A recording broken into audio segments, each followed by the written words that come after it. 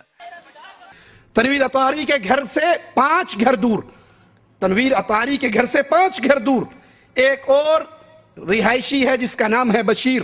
اس کے گھر کے اندر بھی بالکل جیسا نقش تنویر اطاری کے گھر میں ہے, سیم وہی نقش 5 گھر دور بشیر کے گھر میں ہے. تو اس سے جا کر پوچھا گیا کہ یہ نقش کیسا ہے, یہ تو سیم ویسا ہی نقش ہے جیسا تنویر اطاری کے گھر میں. کہا حقیقت بات ہے, ہم نے یہاں پر ایک حلوے کی دیگ پکائی تھی, اس کے بعد چولہا ہم نے مٹی ڈال دی, بند کر دی,